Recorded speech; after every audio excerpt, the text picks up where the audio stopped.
नंद जी के यहाँ आत्मज को जन्म भयो है। अब आज की कथा तो भैया पूरी ब्रजभाषा में होएगी। जिनको समझ में आवे उनको तो आनंद आवेगा, और जिनको नहीं समझ में आवे तो वो समझवे को प्रयास करो, और कोई चारा नहीं है आपके पास। तो नंद जी के यहां आत्मज उत्पन्न भयो है। वैसे तो ब्रजभाषा खूब सरल है, बस मात्राओं का ही तो फेर है, नहीं तो शब्द तो सब हिंदी और आपके यहां जैसे बोलते हैं वैसा ही है, लेकिन बड़ी मीठी भाषा है, ठाकुर जी की भाषा है। आत्मनः जायते पुत्र, पुत्र या संतान के रूप में घर में माता पिता की आत्मा ही जन्म लेती है। नंद बाबा के यहां उनके आत्मज का जन्म हुआ। वैसे तो श्री कृष्ण केवल नंद बाबा की नहीं, संपूर्ण ब्रह्मांड की आत्मा है, वे परमात्मा है, वे सबकी आत्मा है, उनका प्रादुर्भाव हुआ है। पूरे ब्रजमंडल में आनंद उमंग की महाराज लहर छा गई है। 6 महीने तक पूरे ब्रजमंडल में नंदोत्सव मनता रहा और किसी को भी पता नहीं चला कि 6 महीने कब व्यतीत हो गए। आनंद का समय, सुख का समय बहुत जल्दी व्यतीत होता है, और दुख का समय थोड़ा सा भी हो तो बहुत ज्यादा लगता है। सुख का समय बहुत जल्दी, ऐसा लगता है कि मानो घड़ी तेज चल रही हो, सूर्य नारायण बहुत जल्दी चल रहे हो, ऐसा सुख की घड़ी बहुत जल्दी व्यतीत हो जाती है। 6 महीने में ऐसा उल्लास, ऐसा आनंद पूरे ब्रजमंडल में हुआ कि किसी ब्रजवासी को पता ही नहीं चला कि 6 महीने बीत गए। ऐसा भाव बताते हैं संत जन। नंद बाबा बहुत आनंदित हैं। आनंद सदा हृदय में जन्म लेता है। आनंद और सुख में भेद क्या है, मैं अनंत बार अपनी कथाओं में बताया करता हूं कि संसारी भौतिक वस्तुओं से जो हमको प्रसन्नता मिलती है उसको सुख कहते हैं, और बिना संसारी वस्तुओं के प्राप्ति के जो हमको प्राप्त होता है उसे हम आनंद कहते हैं। जैसे संसार की कोई वस्तु है, कोई भी वस्तु, उसका आप सेवन करोगे, उसको आप ग्रहण करोगे तो आपको सुख मिलेगा, लेकिन वो यदि मात्रा में लोगे तो ही अच्छी लगेगी, मात्रा से ज्यादा लोगे तो वही वस्तु आपको दुख देने लगेगी। लेकिन ठाकुर जी से मिलाने वाली कोई भी वस्तु हो, उसकी कोई मात्रा नहीं है, कितना भी लो, क्योंकि उसमें सुख नहीं मिलता, उसमें आनंद मिलता है। ठाकुर जी आनंद स्वरूप है। इतना दान किया नंद बाबा ने कि महाराज उसके बखान किए जाते हैं। तन पवित्र सेवा किए, मन पवित्र कर दान, धन पवित्र हरि भजन सो होत त्रिविध कल्याण। 3 प्रकार से कल्याण बताए गए। तन पवित्र सेवा किए, तन की पवित्रता स्नान करने से नहीं होती है, तन पवित्र होता है सेवा करने से। असहज लोगों की सेवा करने से, असहाय लोगों की सेवा करने से, जरूरतमंदों की सेवा करने से तन पवित्र होता है। यमुना संरक्षण, गंगा संरक्षण, नर्मदा संरक्षण, इन कार्यों में जो लगे हैं वो एक प्रकार से सेवा कर रहे हैं और उनका तन पवित्र है। यहां पर आगंतुक जितने श्रोता हैं उनकी जो सेवा में लगे हैं, उनकी जल की व्यवस्था, उनके भोजन की व्यवस्था आदि आदि व्यवस्थाओं का जो मुख्य ध्यान रखते हैं, सब सेवा भावी है। तो तन पवित्र सेवा किए, तन की पवित्रता सेवा से होती है। और धन पवित्र कर दान, धन की पवित्रता दान से होती है। हमारे पास जो धन है उसका दशांश जो है, उसका जो 10वां अंश है, उसमें पाप निवास करता है, ऐसी शास्त्र आज्ञा करते हैं। 100 रुपए हैं तो 10 रुपए उसके किसी परोपकार में लगा देने चाहिए। 1000 रुपए हैं तो 100 रुपए परोपकार में लगाओ। लाख रुपए हैं तो 10,000 लगाओ। 10 लाख हैं तो 1 लाख लगाओ, उसको परोपकार में लगाओ। उससे क्या होता है, हमारे धन का जो पाप मात्र उसमें विद्यमान है वो नष्ट हो जाता है, हमारा धन पवित्र हो जाता है, शुद्ध हो जाता है। अब ये कथा हो रही है, अनुष्ठान हो रहा है, एक प्रकार से स्वच्छंद भाव से कहें तो आयोजक कर्ताओं का धन पवित्र हो रहा है। इससे यहां जो व्यय किया जा रहा है, यहां जो खर्चा किया जा रहा है, उससे उनका बचा हुआ धन पवित्र रहेगा। पवित्र मतलब जो धन बचा है उसके प्रयोग से ना तो इनके परिवार को, ना इनकी आगामी पीढ़ी की मति भ्रमित कभी नहीं होगी। धन जो है वो पाप का धन मति भ्रष्ट कर देता है। अब आप खुद विचार करो, भगवान सोने की नगरी द्वारिका में रहते थे,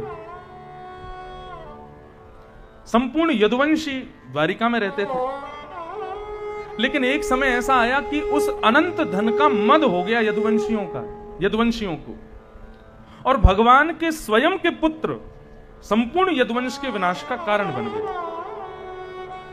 भगवान वहां अंकित करते हैं, ये सर्वनाश का कारण कौन बना?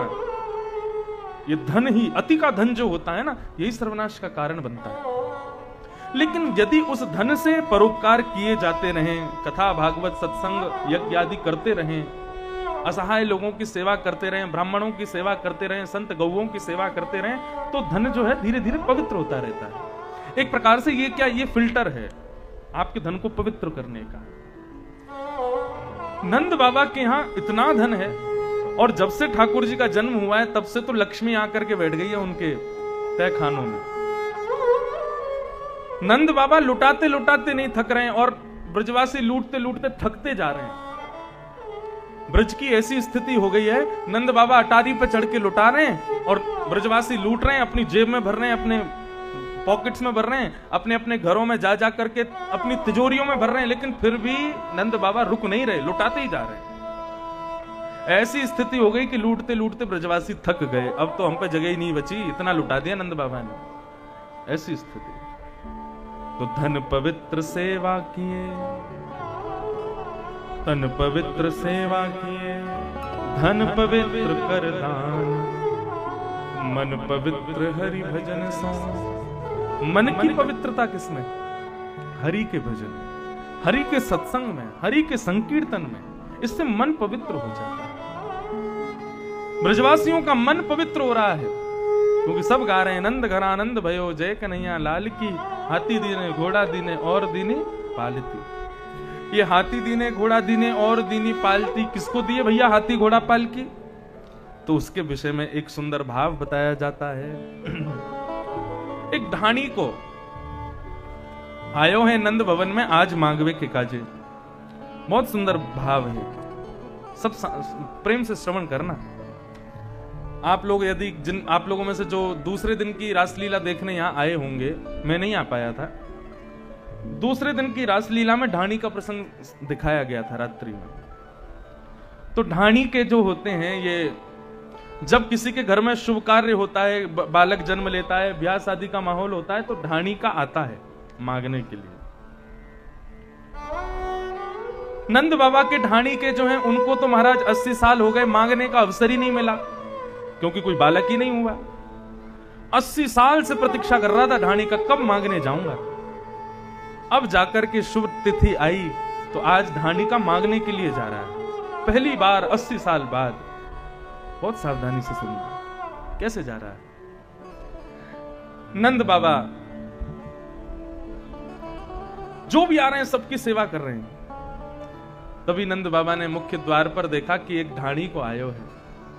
नंद बाबा ने जैसी ढाणी को देखो, दौड़ करके गए, अपने हृदय से लगायो, अरे ढाणी के, तेने 80 साल ते बड़ी भैया, तेने तपस्या करी, तू आज तक कभी मांगवे नहीं आ पायो, आज तो मांगवे को अवसर मिलो, चूकियो मत, जितना है सके प्रेम से मांग लियो।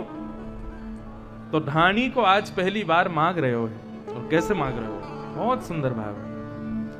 मेरे मन आनंद भयो, ब्रजराज याचन अपने अपने मन को मतो, कह परिवार सुना। बाबा मोह 80 साल से कभी सुख नहीं मिलो आपसे कछु मांगवे को, लेकिन आज वो सुख मिलो है, मैं मांगू? नंद बाबा बोले, अरे भैया मांग, कहा चाहिए तुमको, कहाँ दूं, तू बता दे आज मुझको। बोले, मैं अपनी बात में बताऊंगा, लेकिन मैं अपने सब परिवारी जनन से मिलकर के आ रहा हूं, सबने लाला को आशीर्वाद दियो है और सबने अपने मन मन के भाव बोले हैं, तो मैंने वो बता दूं पहले, मेरे परिवार ने कहा मांगो, सबकी बात बता के फिर अपनों बताऊंगा। नंद बाबा बोले, हाँ भैया, तेरो परिवार तो मेरो परिवार है भैया, तू बता तेरे परिवार ने कहा मांगो। तो ढाणी को कह रहे है, तेरे तात कहो समुझाए राय सो, जाए शीशा दीजे 200 भैंस दूध मन मन की मेरे काजे लीजे। कितनी भैंस हैं आपके यहाँ? हैं 120। चलो 300 मत बढ़ा लियो, नहीं तो 420 रह जाएंगी। हमारे यहाँ वैसे तो देखो बढ़िया दूध पीना चाहिए, भैंस में इसका पियो किसका पियो, लेकिन एक बात कहें, भैंस के दूध पीने से बल तो बढ़ता है, लेकिन शारीरिक बल बढ़ता है, बौद्धिक बल नहीं बढ़ता भैंस के दूध से। बौद्धिक बल तो गैया के दूध से ही बढ़ता है। गाय दूध थोड़ा कम देती है, लेकिन बौद्धिक बल बढ़ाती, विवेक बढ़ाती है गाय का दूध। अब 120 भैंस है ना, तो भागवत जी कृपा करें। और गैया कितनी है? अच्छा गैया है, तो अगली बार कभी जबलपुर आमे तो आपके यहाँ ऐसी ठाकुर जी कृपा हो, कम से कम 200 गैया हो जाएं। भैंस तो कम रहे, गैया ज्यादा रहे। हाँ गैया, गाय जब गौशाला में देखते हैं ना ठाकुर जी गैया खड़ी हैं, तो ठाकुर जी आते हैं वहां पे। जैसे ठाकुर जी देखते हैं भैंस खड़ी हैं, तो ठाकुर जी भैंस देख के इसलिए नहीं आते, तो ठाकुर जी भी कार्य भैंस भी कार्य, तो ठाकुर जी दिखेंगे ही नहीं। ठाकुर जी सोचते होंगे गौशाला में भैंस खड़ी है, मैं अगर गयो तो अंदर अदृश्य है जाऊंगा, क्योंकि इनको मेरो रंग 100, गैया तो गोरी रहे भावरी रहे, तो उनके बीच में ठाकुर जी जामे तो ठाकुर जी की सुंदरता और निरख आवे। ठाकुर जी को गैया प्रिय है। या हमारे इस कथा से हम तो नर्मदा मैया से प्रार्थना करके जामे, और यज्ञ नारायण भगवान से प्रार्थना करके जामे, भागवत जी से प्रार्थना करके जामे, हमारे यादव जी को खूब सारी गैया मिल जाए, और महाराज ये पूरा क्षेत्र गायों से भर जाए, गौ चारण हो। यहाँ पे जब अगली बार आवे तो चारों तरफ गैया गैया गैया चल रही, ऐसा लगे कि जबलपुर नहीं ब्रजमंडल है ये तो। और कभी ये घूमते घूमते आमे गैयान के बीच में ही मोर पंख पहने हुए ठाकुर जी इनको दिख जाए, ऐसी कृपा ठाकुर जी इन पर करें। ढाणी को बोले कि मैं जैसे ही आपके लाला को आशीर्वाद देवे आ रहे हो, इतने में ही मेरो बड़ो भैया आके बोलो, अरे ढाणी के कहां जा रहे हो? मैंने की नंद बाबा के लाला भयो है, आशीर्वाद देवे जा रहा हूं। अच्छा तो भैया मेरी तरफ से भी आशीर्वाद दियो, और आशीर्वाद दे के बदले में कहा लेके आएगो? बोले बताओ कहा चाहिए? बोले 200 भैंस दूध मन मन की मेरे काजे लीजो। 200 भैंस लेके आइयो मेरे काजे। नंद बाबा बोले भैया देख हमारे यहां भैंस तो है ना है, लेकिन हमारे लाला के आशीर्वाद के बदले यदि भैंस चाहिए तो हम भैंस देंगे। और बता और तो को क्या चाहिए? तापा 6 आँखें समुझाए तिनके जेठे भैया, उनके काजे दीजो बाबा सुभग 700 गैया। मेरे दूसरे भैया ने भी लाला को खूब आशीर्वाद दियो, आशीर्वाद देके बोले अरे ढाणी के तू जा रहे हो, जाके नंद बाबा के लाला को आशीर्वाद देके आइयो, और मेरे काज काले के आएगो? बड़े भैया को तो 200 भैंस आ रही है, मुंह को कालावेगो? बोले बता दो तुमको क्या चाहिए? बोले मेरे काजे तो लाला के जन्म की खुशी में 700 गैया लेके आइयो। नंद बाबा बोले लाला देख 700 गैया दे देंगे, हमारे यहाँ तो 9 लाख गाय हैं, 700 देवे में कोई हट जाना है, लेकिन हमें ये बता तेरे भैया की उम्र कितनी है? रानी को बोलो कि मैं है गए 90 के आसपास को, भैया मेरे 100 पार कर गए। बोले तेरो भैया 100 पार कर गए हो, 700 गैयान को दूध का मरगटान में जाके पीवेगो? इतनी गैयान को दूध है जाएगो, कहां पीवेगो बाकू? अब उम्र तो बची ना है। बोले अब मांगो, तो मैंने तो बस आपसे कह दिया, अब देनो ना देनो आपके। अरे ना ना देवी की मनाए ना है भैया, जरूर देंगे, 200 भैंस देंगे, 700 गैया देंगे, तू और बता और क्या चाहिए? ऐसे उदार मना है नंद बाबा। हमारे यहाँ का आजकल का कोई व्यक्ति होता 200 भैंस 700 गैया देवे के बाद में कहते भैया अब राम राम चलो जाए आते, लेकिन नंद बाबा अभी भी कह रहे हैं और बताओ और क्या चाहिए? बोले मैं अपने दोनों भैया की बात सुन के आन लगो, इतने में ही मेरो बेटा बड़ो सुखदाई तैसे ही ताके साथी, वाके काजे दीजो बाबा मत मदा तो हाथी। मैं अपने दोनों भैया की बात सुन के आने लगो, इतने में ही मेरो बड़ो बेटा आ गए हो, और बड़ो बेटा आके बोलो पिताजी हमारे यजमान नंद बाबा के यहाँ लाला भयो है, आप मेरी तरफ से आशीर्वाद दे के आई हो, मेरे काजे कहा लाओगे? बोले तू बता, तुमको कहा चाहिए? बोले मेरे काजे तो एक मतवालो हाथी लेके आई हूं, वहां पे बैठ करके अपने सखान के संग बैठ करके पूरे नगर में घूमूंगो। कोई पूछेगा भैया हाथी कहां से आयो, तो हम तो कह देंगे नंद बाबा के लाला के जन्म की खुशी में हमको हाथी मिलो है। सब जगह प्रचार करूंगा वहां को। अच्छा तेरो लाला तो भैया मेरो लाला है, जरूर देंगे हाथी। और बता और क्या चाहिए? अभी भी नंद बाबा का हृदय रुक नहीं रहा है। बोले मैं अपने बड़े बेटा की बात सुन के आने लगो, इतने में ही मेरो छोटो बेटा आ गयो। और छोटो बेटो का कह रहो है? छोटो सुत चंचल अति मेरो, लाड़ चाव को जोड़ा, वाके काजे दीजो बाबा, 10 है राशि घोड़ा। मेरो छोटो बेटा जो है ना बड़ो चंचल है, बड़ो वाको मन बड़ो उतावलो रे। वाने लाला की जन्म की खुशी में 10 घोड़ा मांगे। नंद बाबा बोले 200 भैंस, 700 गैया, 1 हाथी और 10 घोड़ा देंगे। अरे तेरे लाला तो हमारे लाला हैं भैया, अपने छोटे भैया के जन्म में ये ना मांगेंगे तो कौन मांगेगा? जरूर देंगे। और बता, कोई चीज रह ना जाए भैया, तू बता और क्या चाहिए? बोले मैं अपने दोनों भैया और दोनों बेटान की बात सुन के जैसे आगे बढ़ो, इतने में ही बेटा बधू, मतलब मेरे बेटा की बहू, बेटा बधू लाज तजमो सो, घूंघट मुख दे बोली। कहा बोली? नख सिक सो गहनों सब ले हो, तीहर से ती चोरी। पिताजी नंद बाबा के लाला को मेरी तरफ से आशीर्वाद दे के आई और बदले में बधाई में कहा लाओगे? बोले कहा लाऊं बेटी बता। बोले पैर के अंगूठा ते लेकर के सिक तक जितने गहने हो मैं, कोई बहू के ऐसे मोकू गहने बनवा के लाई हूं नंद बाबा के यहाँ से। मैं उनकी भी तो बहू हूं। नंद बाबा के नेत्र सजल है कि अरे अरे ढाणी के तेरी बहू हमारी बहू, नख से सिक तक जो सुंदर श्रृंगार बन सकेगो तेरी बहू को जरूर देंगे। और बता, कोई रह ना जाए। और बता और क्या चाहिए? बोले मैं सबन की बात सुन के जैसी आगे बढ़न लगो, इतने में ही मेरी एक लाडली बेटी है वो आके खड़ी है गई। और वहां ने कहा मांगो, वहां के बारे में बता रहे, बेटी एक लाडली मेरी, चलत आए भई ठाड़ी, सहित कहार पाल की ले हो, सोजो भरे हो गाड़ी। मेरी एक बेटी है लाडली सी, वो आकर के मेरे सामने खड़ी हैगी और मोते बोली लाला को जन्म को आशीर्वाद दे के आई और बधाई में मेरे काजे कहा लाओगे? बोले कहा लाऊं। बोले मोई भी लाला को दर्शन करने जानो है। मैंने की लाली चल मेरे संग, लाला को आशीर्वाद दिए हो। बोले ऐसे ना जाऊंगी, नंद बाबा ते कहियो 4 कहारन के संग पालकी भेजेंगे, वह पालकी में बैठ करके पूरा श्रृंगार करके तब लाला को दर्शन करवे जाऊंगी। और वो पालकी हमेशा फिर मेरे पास ही रहेगी और वो कहार भी मेरे पास ही रहेंगे। पहले की गाड़ियां यही होती थी, पालकी। एक प्रकार से आज की भाषा में सुनो तो गाड़ी मांगी, पालकी दे दो 4 कहारन के संग। अरे भैया तेरी लाली हमारी लाली है, जरूर देंगे। बढ़िया सोने की मड़ी वही पालकी भिजवाएंगे तेरी लाली को और 4 कहार देंगे, वो हमेशा तेरे पास ही रहेंगे।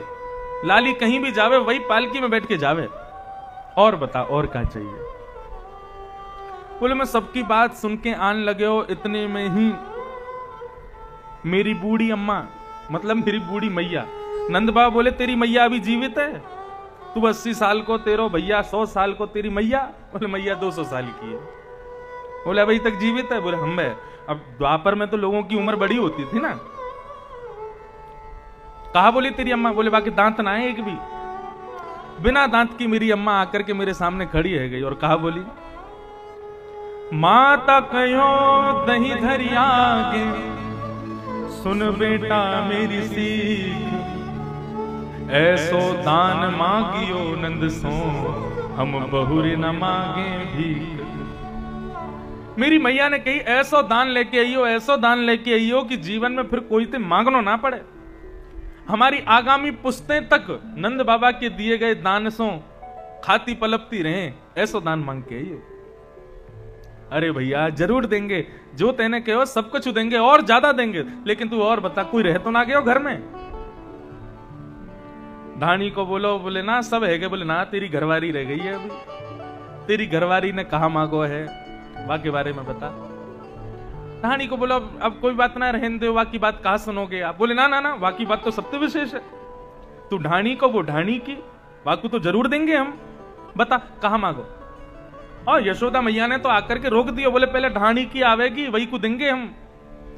तो बोले ठीक है, मैं वाह की बात बता दे रहे हूं, ने संकोच है रहो बोलवे में, लेकिन मैं अपनी पत्नी की बात बता रहा हूं। माने कहा मांगो। नंद बाबा बोले संकोच मत करे लाला, शर्मावे मत, जो तेरी बहू ने मांगो होगा हम जरूर देंगे।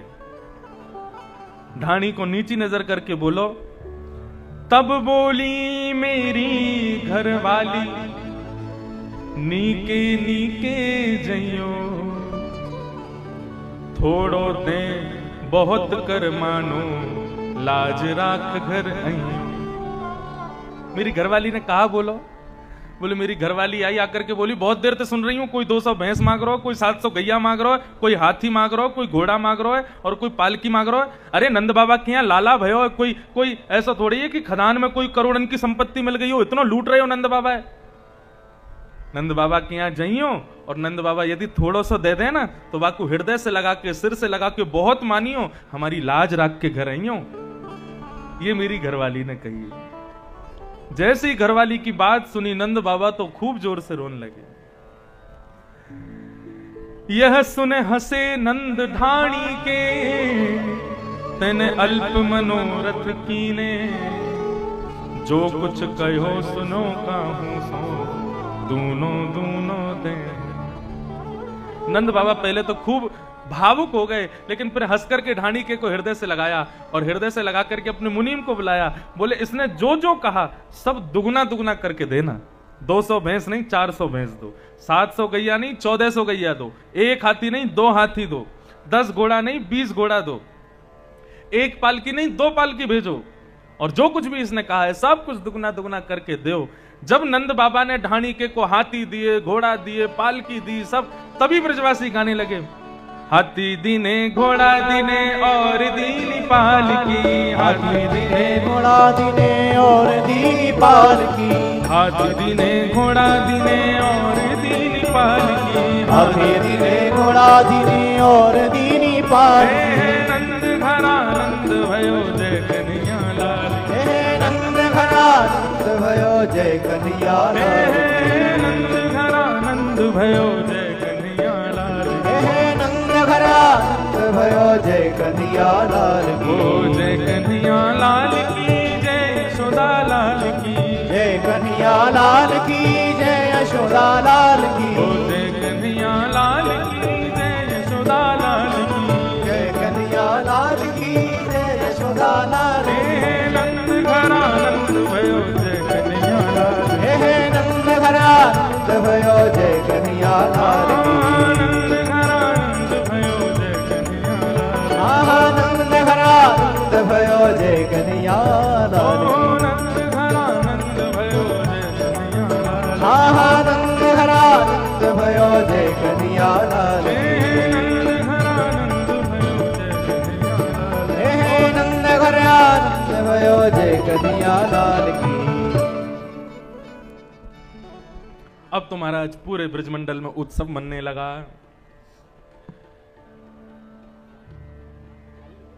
ऐसा उत्सव मन रहा है पूरे ब्रजमंडल में।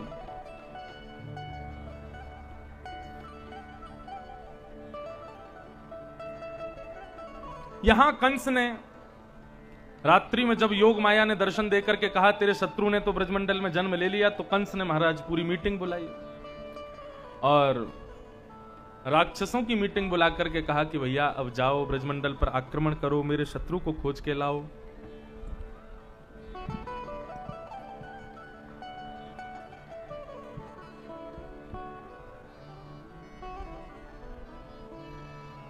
जाओ ब्रजमंडल से मेरे शत्रु को खोजो।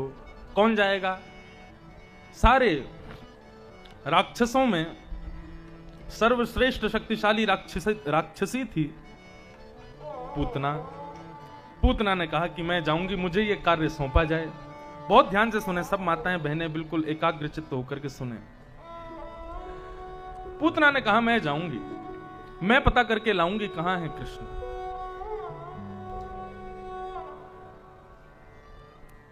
पूतना ब्रजमंडल की ओर जाने लगी। कंस ने पूछा, आप मेरे शत्रु को कैसे मारोगे? आपको कैसे पता चलेगा मेरा शत्रु है? पूतना बोली, मेरे पास एक युक्ति है। 10 दिन के भीतर जितने बालकों ने ब्रजमंडल में जन्म लिया है, मैं सबकी लिस्ट मंगा लूंगी, और जहां जहां उत्सव हो रहे होंगे वहां वहां रूप बदल करके जाऊंगी, अपने पयोधर में, स्तनों में विष लगा करके जाऊंगी, और अपने पयोधर को बालकों को चुपके से पिला दूंगी। विष पीते ही बालक की मृत्यु हो जाएगी। इस प्रकार से मैं 10 दिन के भीतर मरने वाले लोगों में से आपके शत्रु कृष्ण को भी मार दूंगी। कंस बोले, ठीक है, जाओ।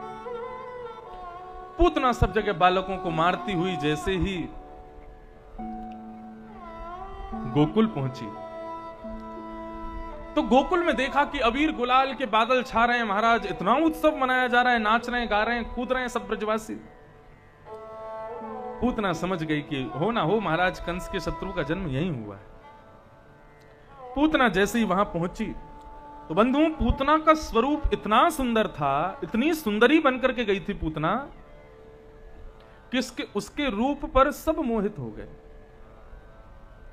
जितने भी ब्रजवासी जो कृष्ण उत्सव मना रहे थे, नंद उत्सव मना रहे थे, वे उत्सव को एक एक क्षण के लिए मानो जैसे भूल गए हों।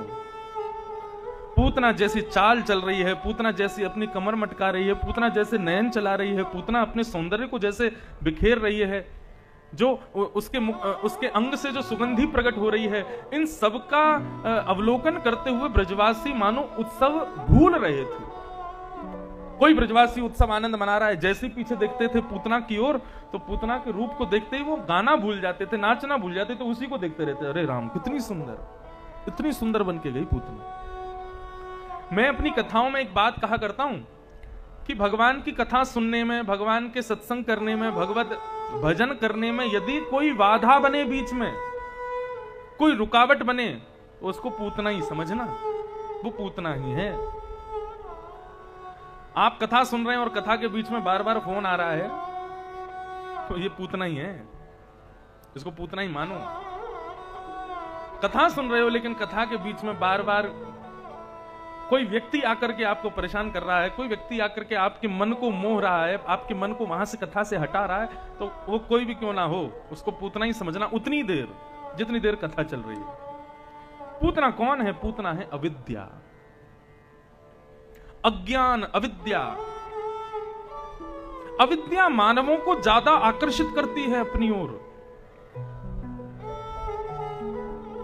अभी यहां पर कथा हो रही है, ज्ञान की चर्चा हो रही है, तो लोगों से जा जा करके प्रार्थना करनी पड़ती है, अरे भैया आ जाना, कथा चल रही है, थोड़ा आ जाना।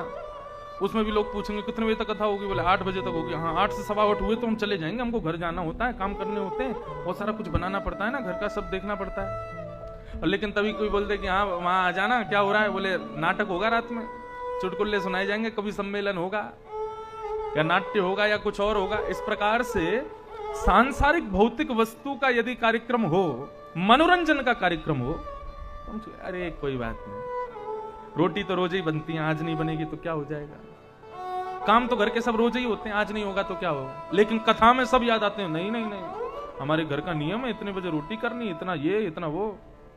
ये मानवीय स्वभाव है। हम अविद्या की ओर, अज्ञान की ओर ज्यादा आकर्षित होते हैं, ये मानव का स्वभाव है। कोई ज्ञान उपदेश कर रहा हो, उसके प्रति ज्यादा आकर्षण नहीं होगा। कोई चमत्कार दिखा दे, ओ ये है सर्वस्वम, इनसे बड़ा कोई नहीं है।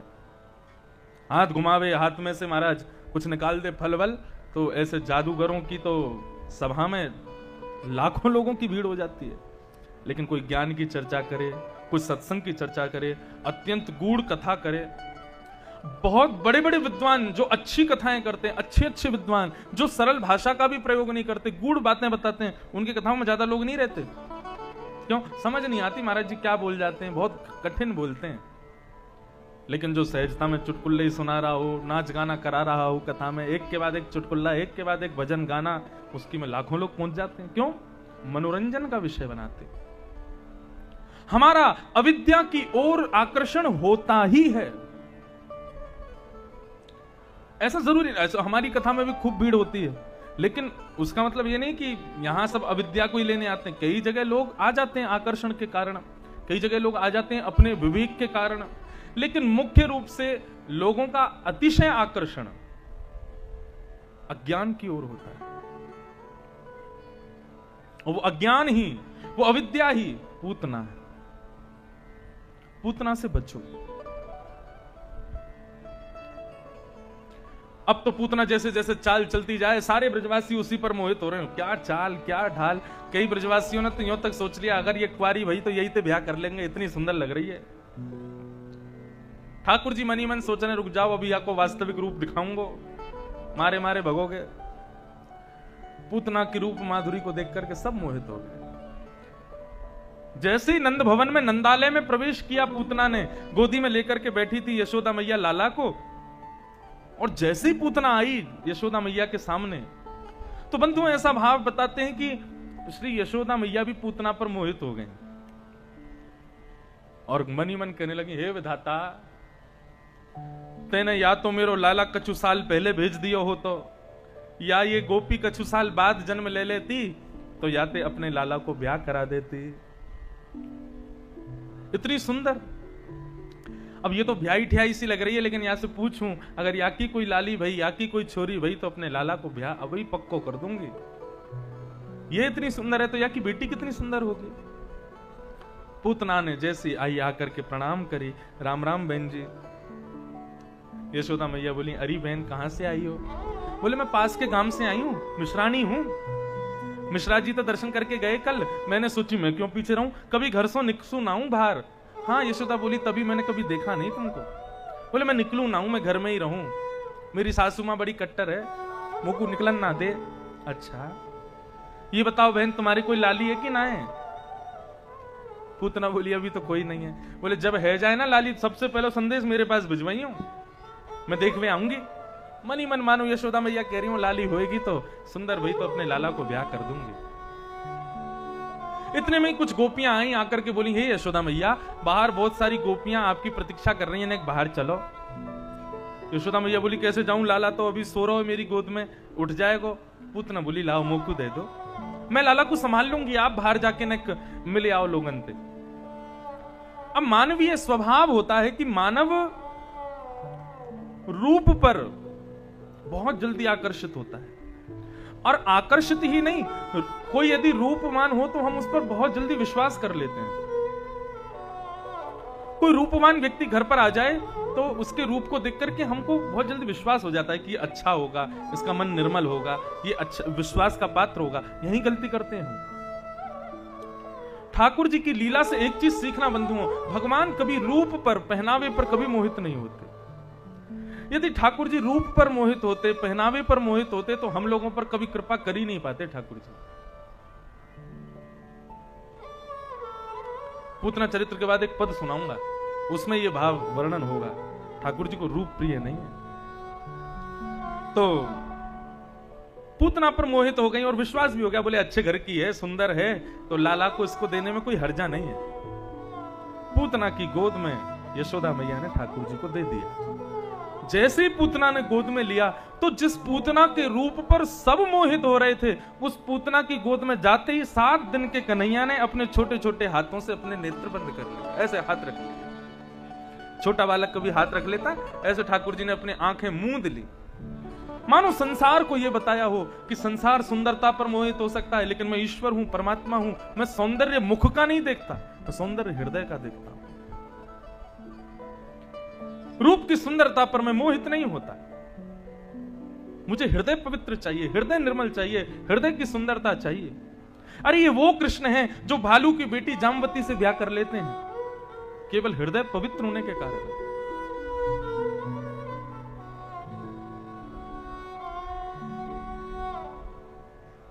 ये वो कृष्ण है विराज। इनके लिए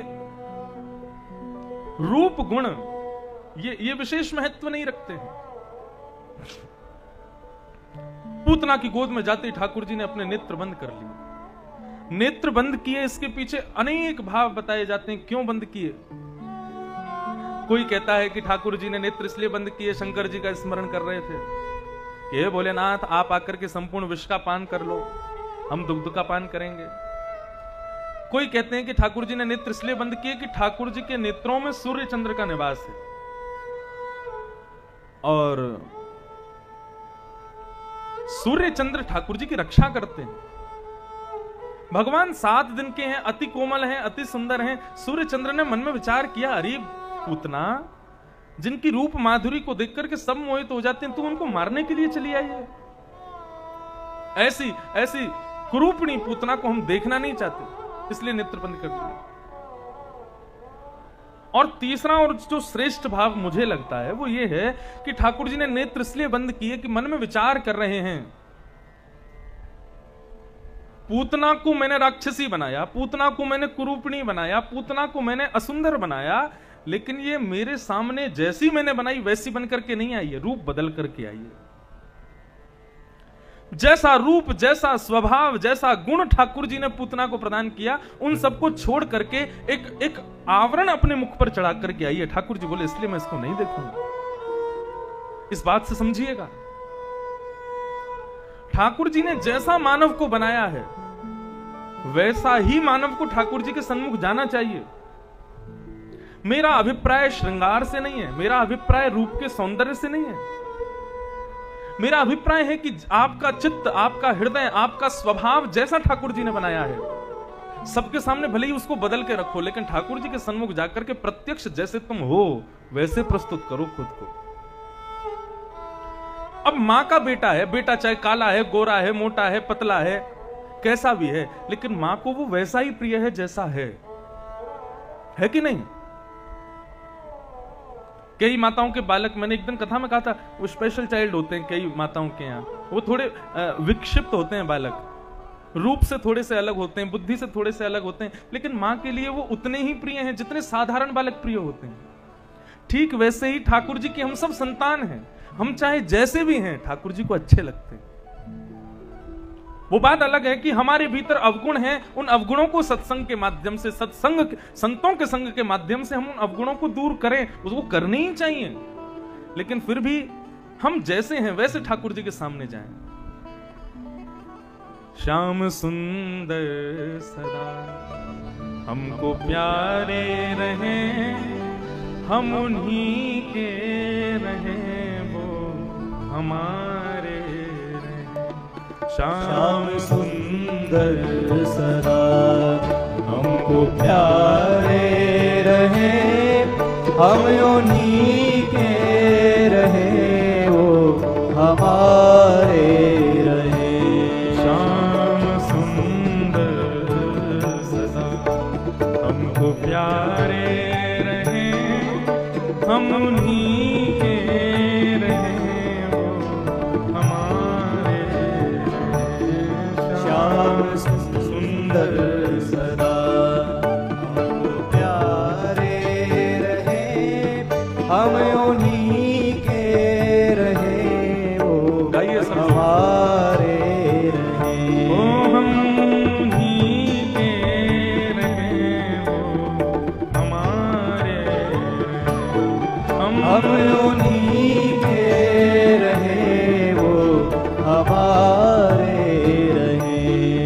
मोह माया की नदियाँ बही जा रही, मोह माया की नदियाँ बही जा रही, मोह माया की नदियाँ बही जा रही, मोह माया की नदियाँ बही जा रही। मन की ममता को खींचे चली जा रही, मन की ममता को खींचे चली जा रही, मन की ममता को खींचे चली जा रही, मन की ममता को खींचे चली जा रही। हे मन की ममता को खींचे चली जा रही, मन की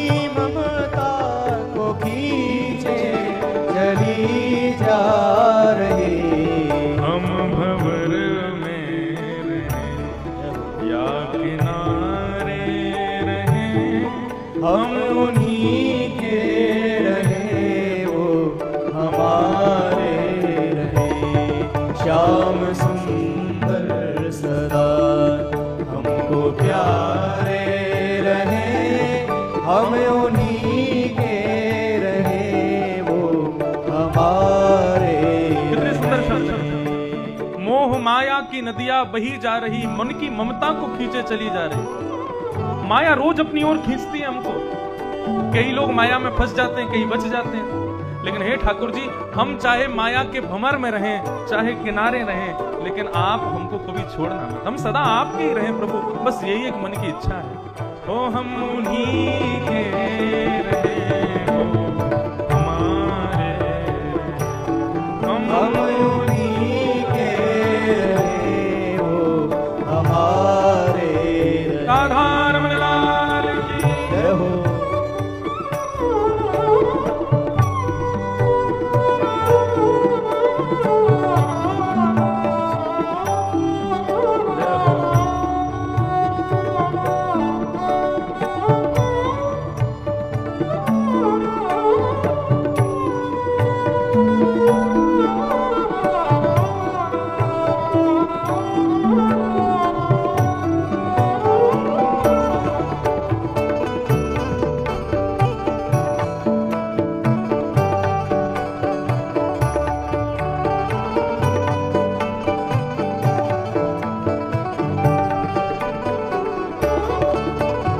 डगर से मुरलिया की धुन आएगी, जिस डगर से मुरलिया की धुन आएगी, जिस डगर से मुरलिया की धुन आएगी, जिस डगर से मुरलिया की धुन आएगी, उस डगर पे उमरिया कट जाएगी, उस डगर पे उमरिया कट जाएगी, उस डगर पे हे हरि। उमरिया कट जाएगी, उस डगर पे उमरिया कट जाएगी, उस डगर पे उमरिया कट जाएगी, उस डगर पे उमरिया कट जाएगी। उनकी तस्वीर मन में बनाए रहे, हम उन्हीं के रहे वो हमारे। श्याम सुंदर सदा हमको प्यारे रहे, हम उन्हीं के रहे वो हमारे रहे। ओ हम उन्हीं के रहे वो हमारे रहे। हम उन्हीं के रहे वो हमारे रहे।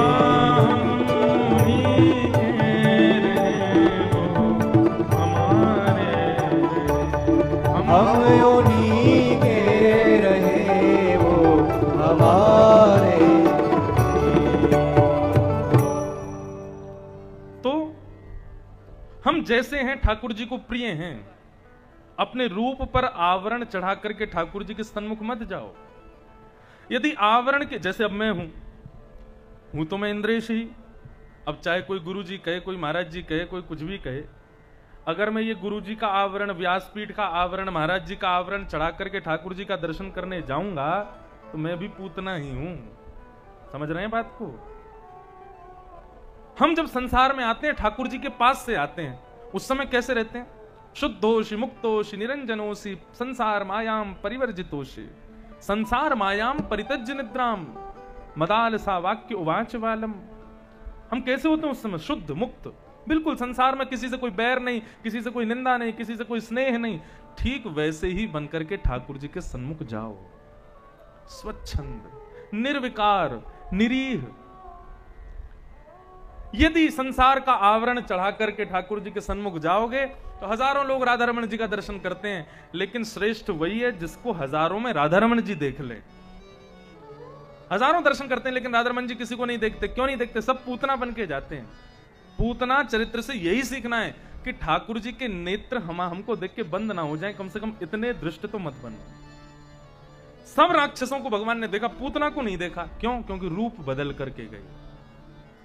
हम जैसे हैं ठाकुर जी को वैसे प्रिय हैं, वैसे ही ठाकुर जी के सन्मुख जाओ। पूतना रूप बदल करके गई, भगवान ने नेत्रों पर हाथ रख लिया, नहीं देखा पूतना को। पूतना ने अपने पयोधर को जैसे ही ठाकुर जी के मुखमंडल में दिया, पयोधर मुख में लेते ही ठाकुर जी ने पहले तो उसके विष को पिया, फिर उसके दुग्ध को पिया, उसके संपूर्ण शरीर के रस तत्वों को पिया, पुण्यों को पिया, पापों को पिया, और सबको पीते पीते पीते पीते अंत में जैसे ही प्राण शमम रोष समन्वितो पिबत, प्राणों को पीना जैसे ही शुरू किया, प्राण पीते ही पूतना का रूप बदलने लगा। व्यक्ति के जब प्राण निकल जाते हैं तो वो अपने वास्तविक रूप में आता है। प्राण निकला हुआ व्यक्ति कितना भी सुंदर क्यों ना हो, अच्छा नहीं लगता है। उसके रूप को देख करके उसका सौंदर्य नष्ट हो जाता है, वो उसका वास्तविक रूप होता है। ऐसे ही पूतना कितनी भी सुंदर बन के आई थी, लेकिन जैसे ही ठाकुर जी ने उसके प्राण पिए, पूतना के कुरूप का प्राकट्य होने लगा। बड़े बड़े दांत प्रकट हो गए, नाखून प्रकट हो गए, कुरूपणी हो गई पूतना। अरे लाला छोड़, अरे कन्हैया छोड़, अरे बालक छोड़, ठाकुर जी छोड़े ही नहीं रहे हैं। श्रीमद् वल्लभाचार्य जी महाराज सुबोधनी टीका में वर्णन करते हैं कि ठाकुर जी ने पूतना के प्राणों को क्यों पिया। भगवान तो वो वस्तु पीते हैं जो उनको भोग लगाने के लिए उनको उचित लगती है। दूध पीते हैं, छाछ पीते हैं, माखन खाते हैं, मिश्री खाते हैं, अन्य अन्य पदार्थ। आज 56 भोग सज रहे होंगे सामने, हमको तो दिखे ही नहीं रहे हैं। भोग लगे कैसे? कोई नहीं, कथा के बाद ऐसे झांक लेंगे, ठाकुर जी का भोग लग जाए। लेकिन आप लोगों को दिख रहे हैं, मुंह में पानी लाना नहीं। आपको पता है भोग अपवित्र हो जाता है। ठाकुर जी से पहले भोजन या भोग सामग्री को देख करके यदि व्यक्ति का मन मचल जाए, अरे वाह कितना स्वादिष्ट है, भोग जल्दी लगे फिर खाऊं, इतना उसने देख के अगर मन बना लिया ना, इतने मात्र में ही भोग खत्म हो। ठाकुर जी फिर उसका भोग नहीं लगाते। इसलिए हमारे यहाँ भोग लगाते समय पर्दा रखते हैं, थाली लेके जाते हैं भोग की तो सबसे ऊपर उठा के उसको ढक के लेके जाते हैं, कोई देखे ना, कहीं किसी का मन ना आ जाए भोग के ऊपर। और कई मंदिरों में तो भोग बनाते समय मुंह पर कपड़ा भी बांध लेते हैं, नाक में, क्योंकि इसकी सुगंधी से कहीं हमारा मन ना मचल जाए। इतना ध्यान रखा जाता है भोग के प्रति। तो ठाकुर जी तो उस वस्तु का भोग लगाते हैं जो उनको लगता है कि वो श्रेष्ठ है उनके लिए, जो पवित्र है, जो ग्रहण करने योग्य है। ठाकुर जी ने पूतना के प्राण पिए। पूतना जो बिल्कुल अपवित्र, जिसका नाम ही है पूत यानी पवित्र, ना माने जो नहीं है, पूतना, उसके प्राणों को पी रहे हैं। प्राण ही समम रोष समन्वितो पिबत। क्यों? क्या पूतना के प्राण पवित्र थे, पीने योग्य थे? श्री वल्लभाचार्य जी महाराज वर्णन करते हैं ठाकुर जी ने पूतना के प्राणों को किस लिए पिया। यहां पर पूतना के प्राणों को पिया ऐसा नहीं लिखा, केवल इतना लिखा प्राणै समम रोष समन्वितो पिबत गाढ़म कराभ्याम भगवान प्रपीड्यतत् प्राणै समम रोष समन्वितो पिबत। भगवान ने पूतना के प्राण इसलिए पिए क्योंकि पूतना क्या कह के आई थी कंस से कि 10 दिन के भीतर जितने बालकों ने जन्म लिया है, मैं समस्त बालकों को विष पिला करके मार दूंगी, उन्हीं में आपका शत्रु कृष्ण मरेगा। गोकुल आने से पहले पूतना ना जाने कितने बालकों को विष पिला करके मार करके आ चुकी है, उनके प्राणों का हरण करके आई है। भगवान बोले हम मंगलकारी हैं, हमारा जन्मोत्सव हुआ है, पूरे ब्रजमंडल में आनंद हो रहा है। यदि वो बालक जितने भी मरे हैं पूतना के विष पी करके, इतने असंख्य बालकों की मृत्यु का खबर अगर फैली तो ये उत्सव बंद हो जाएगा। हमारा जन्मोत्सव जो चल रहा है ये सब बंद हो जाएगा, रुक जाएगा, और लोग फिर हमारे जन्माष्टमी को शुभ अवसर नहीं बोलेंगे, बल्कि ऐसा बोलेंगे बोले भगवान कृष्ण का जन्म हुआ था, गोकुल में इतने बालक मरे थे कंस पूतना की वजह से। तो ठाकुर जी बोले हमारा जन्म तिथि जो अत्यंत पवित्र, अत्यंत शुभ है, उस पर कलंक लग जाएगा। और ये ब्रजवासी जो मेरा उत्सव मना रहे हैं, ये सब मातम मनाने लगेंगे, इतने बालक मर गए।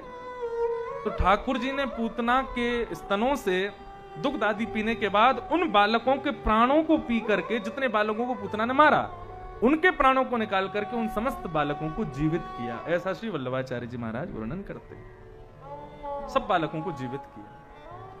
प्राणै समम रोष समन्वितो पिबत। जैसे पूतना विशाल विकराल रूप धारण की है, राक्षसी बन गई, नंद भवन के पीछे जाकर के धड़ाम से गिरी। हमारे पूज्य पिताजी महाराज वर्णन करते हैं कथा में कि पूतना कह रही थी लाला छोड़, कन्हैया छोड़, कन्हैया छोड़, अरे बालक छोड़। तो नन्हे से 7 दिन के कन्हैया पयोधर से मुख अलग करके अब बोल पड़े, मौसी जी हम पे पकड़वो ही आवे, छोड़वो ना आवे।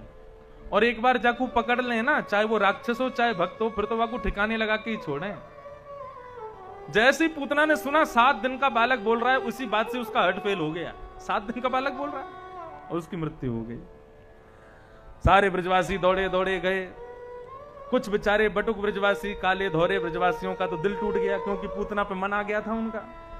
पूतना को देख के ब्याह तक करने का मन बना लिया था, लेकिन उसका असली रूप देख करके तो वे सोचने लगे राम राम राम, या तो हमारा ब्याह है जाता तो हमारी कहागति होती। विशाल विकराल पूतना के ऊपर पयोधर पर नन्हे से बाल कृष्ण प्रभु लेटे हुए, पौड़े हुए, प्रसन्न मुद्रा में। सब ग्वाल बाल पूतना के ऊपर चढ़े, ठाकुर जी को उठा करके गोपियों को दिया। नंदरानी यशोदा ने आकर के अपने हृदय से अपने लाला को लगायो। अरे मौसम कैसे भूल आ गई, मैंने अनजान की गोद में ठाकुर जी दे दिए, अपनो लाला दे दियो। गौशाला गई सबसे पहले, देखो गाय की महत्ता। ठाकुर जी को पूतना के ऊपर से उठा करके ब्रजवासी सबसे पहले गौशाला लेकर के गए। क्यों? बोले अरे राक्षसी है, कहीं कोई टोना टोटका हमारे लाला पे ना कर दिया हो, या कि स्पर्श से कोई लाला के भीतर कोई कीटाणु प्रवेश ना कर गए हो, लाला को कोई हारी बीमारी ना है जाए। तो हम लोग बालक को कुछ हो जाता है तो सीधे वैद्यों के पास जाते हैं, लेकिन उस समय के सबसे बड़ा वैद्यालय, सबसे बड़ा ये कह लो चिकित्सालय गौशाला ही थी। ब्रजवासी कहां जाते थे? किसी के कोई चोट लग गई, किसी के कोई कुछ हो गया, वो सबसे पहले गौशाला जाते, वहां जाकर के गौ गोबर, गौ मूत्र, गौ रज उस पर लगा लेते, ठीक हो जाता तो अच्छा। वैसे अधिकतर ठीक ही होते, और कुछ ज्यादा ही गंभीर होता तब वैद्यों के पास जाते थे। ठाकुर जी को लेकर के गौशाला गए और गौशाला जाकर के गौमूत्र से स्नान कराया, ठाकुर जी के संपूर्ण अंगों को पोंछा, और फिर गाय की चरण रज को ठाकुर जी के 12 अंगों में लगा करके फिर गाय की पूंछ से ठाकुर जी को झाड़ा दे रहे हैं। अरे गौ माता, हमारे लाला को कोई नजर लगी हो तो सब दूर करिए। इस प्रकार पूतना का वध ठाकुर जी ने किया। लेकिन आश्चर्य की बात यह है कि पूतना को ठाकुर जी ने वो गति प्रदान की जो माता यशोदा को प्राप्त होनी चाहिए थी। अहो वकीयम स्तन कालकूटम जिघांक्षया पाययदप्य साध्वी लेभे गतिं धातृचितां ततोऽन्यं कंबा दयालुं शरणं व्रजे। जो गति माता यशोदा को प्राप्त होनी चाहिए वो गति भगवान ने पूतना को प्रदान की। न जाने कौन से गुण पर दयानिधि रीझ जाते हैं। पूतना की कौन सी चीज पर रीझ गए ठाकुर जी? पूतना नाम अच्छा नहीं, लोक बालघनी, काम अच्छा नहीं। काम क्या करती थी? बाल हग्नि, मतलब छोटे छोटे बालकों को मार देती थी। पूतना लोक बालघनी, जाति अच्छी नहीं, राक्षसी थी। भोजन अच्छा नहीं था उसका, रुधिरासन, गरम गरम दूध खून पीती थी। भगवान के पास आने का उद्देश्य भी अच्छा नहीं था। जिघांक्षयापि हरये, मारने आई थी भगवान को, फिर भी हरये स्तनम दत्वा सद्गतिम, सद्गति प्रदान की। क्यों? भगवान से पूछा आपने इसको सद्गति क्यों दी? तो भगवान कहते हैं मुझे पूतना के मारने का स्टाइल बहुत अच्छा लगा। वो जिस स्टाइल से मारने आई थी ना, अरे कोई अपने पयोधर में विष लगा करके आवे, बालक को अपने पयोधर का पान करावे, इस प्रकार कौन मार सकता है? तो बोले पूतना ने जब पयोधर मेरे मुखमंडल में दिया तो एक क्षण के लिए पूतना के प्रति मातृभाव प्रकट हो गया, इसलिए मैंने उसको सद्गति प्रदान की। इतने से गुण पर ठाकुर जी रीझ जाते हैं, ये ठाकुर जी का स्वभाव है। पूतना राक्षसी के इस गुण पर ठाकुर जी रीझ गए। यदि हम तो मानव हैं, हम तो इंसान हैं, कम से कम 2 बार नहाते हैं, पूरा स्वच्छता का ध्यान रखते हैं, हर प्रकार से पूतना से तो बहुत अच्छे हैं। यदि हम कोई सद्गुण अपने भीतर ले आए तो ठाकुर जी उससे नहीं रीझेंगे क्या? जरूर रीझेंगे, जरूर। एक पद है, न तो रूप है न तो रंग है, ना गुणों की कोई भी खान है, फिर श्याम कैसे शरण मिले, इस सोच में मेरे प्राण है। बहुत ध्यान से सुनना। ना तो रूप है, ना रंग है, ना गुणों की कोई भी खान है, फिर श्याम कैसे शरण में लें, इसी सोच में मेरे प्राण हैं। मेरे पास ना तो रूप है, ना मैं सुंदर गुण वाला हूं, ना मेरे अंदर कोई बहुत अच्छे सद्गुण विद्यमान है। ठाकुर जी कैसे शरण में लेंगे मुझे? नफरत है जिनसे उन्हें सदा, उन्हीं अवगुणों में मैं हूं बंधा। वो सारे अवगुण मेरे भीतर हैं जिनसे ठाकुर जी को नफरत है। ठाकुर जी को छल प्रगट अच्छा नहीं लगता। निर्मल मन जन सो मोह पावा, मोहे कपट छल छिद्र ना भावा। हमारे अंदर कपट भी है, हमारे अंदर छल भी है, हमारे अंदर द्वेष भी है, हमारे अंदर मोह भी है। वो सारे अवगुण हैं मेरे अंदर जो ठाकुर जी को पसंद नहीं है। नफरत है जिनसे उन्हें सदा, उन्हीं अवगुणों में बना, उन्हीं अवगुणों में बना।